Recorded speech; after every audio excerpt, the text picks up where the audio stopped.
on nous a menti. Lorsqu'on nous a parlé de l'Afrique, on nous a menti. Et lorsque nous parlons de l'Afrique, nous, Africains et Afrodescendants, nous nous mentons à nous-mêmes. Bonsoir à tous. Good evening, everyone. Je vais faire ce petit mot d'introduction en français. Voilà, c'est fait.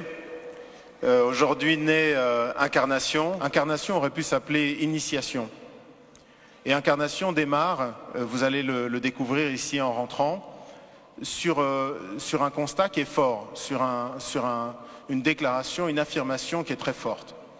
On a parlé à l'instant de cette carte renversée. En fait, les cartes pré-Mercator, beaucoup de cartes représentent l'Afrique avec le nord en bas et le sud en haut. C'est ce qu'on appelle un point de vue afrocentrique. Et effectivement, la Terre, c'est une sphère qui flotte dans l'univers. Et dans l'univers, il n'y a pas de haut et il n'y a pas de bas. Et moi, je considère effectivement que ce n'est pas anodin le fait qu'on ait choisi que l'Europe soit en haut et l'Afrique soit en bas. Deuxièmement, Mercator, ce géographe de la Renaissance, a décidé, pour essayer de développer et aider les lignes maritimes, donc en faire des lignes droites, décidé de projeter ce qui est un globe en 2 dimensions sur une carte. C'est les cartes qu'on utilise toujours aujourd'hui. Et le problème, c'est que mathématiquement, quand vous faites ça, vous devez choisir un point de référence. Le point de référence détermine en fait quelle partie sera la mieux représentée ou la plus grandement représentée et laquelle souffrira. Et moi, j'ai appris, comme certainement vous tous ici, que l'Europe avait une proportion qui était presque comparable à l'Afrique, ou en tout cas une partie de l'Afrique. La réalité, lorsqu'on regarde en termes de superficie et de kilomètres carrés, l'Afrique peut abriter la Chine, l'Inde, l'Amérique du Nord, l'entièreté de l'Europe de l'Est, plus quelques autres pays. Et donc le premier statement qu'on affirme avec beaucoup de force avec Handel, c'est « on nous a menti ». Lorsqu'on nous a parlé de l'Afrique, on nous a menti. Et lorsque nous parlons de l'Afrique, nous, Africains et Afrodescendants, nous nous mentons à nous-mêmes. Et je voudrais, dans ces petites clés, vous donner quelques éléments. La première clé que je voudrais vous donner, c'est ma réaction il y a quelques temps. J'étais en train de passer du temps avec mes enfants et je regardais la télévision. Et il y a une jeune artiste angolaise qui est brillante, qui est magnifique, une chanteuse magnifique, Perola, qui est quelqu'un qui a tellement de force, de caractère et de conscience, une immense artiste vraiment.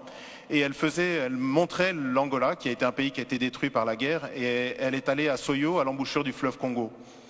Et à Soyo, à l'embouchure du fleuve Congo, il y a une pierre sur laquelle Diego Cao, donc un explorateur portugais, a marqué donc des inscriptions pour dire qu'il était arrivé là, en 1482, donc 10 ans avant que Christophe Colomb n'atteigne les rives de l'Amérique du Nord. Et cette jeune chanteuse a dit en portugais, je vous le traduis en français, elle a dit voilà, 1482, Diego Cao arrive ici et c'est maintenant que commence notre histoire. Et j'ai sauté sur place, j'étais vraiment saisi en me disant mais comment est-ce que cette femme qui est une artiste tellement consciente, tellement belle, comment est-ce qu'elle peut penser que notre histoire a commencé le jour où un blanc a posé le regard sur un noir?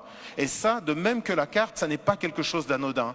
À un moment là où l'Afrique est obligée de se projeter dans le 21e siècle, à un moment là elle est toujours un réservoir de croissance pour le monde entier et d'enrichissement à part pour l'Afrique elle-même, je pense qu'il faut effectivement que nous, les Africains et les Afrodescendants, mais également, c'est un fait qui s'établit pour le monde entier, que nous arrivions à réfléchir sur à quel point nous sommes orphelins de l'Afrique.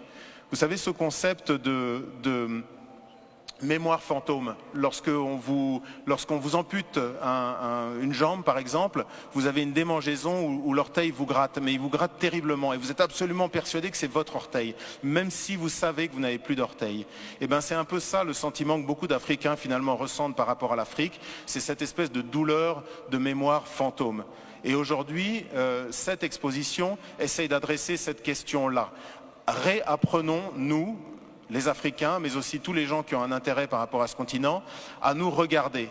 Désapprenons ce que l'œuvre coloniale nous a imposé, qui est un regard décalé vis-à-vis de nous-mêmes et de notre histoire, un regard exotisant, et apprenons à nous recélébrer.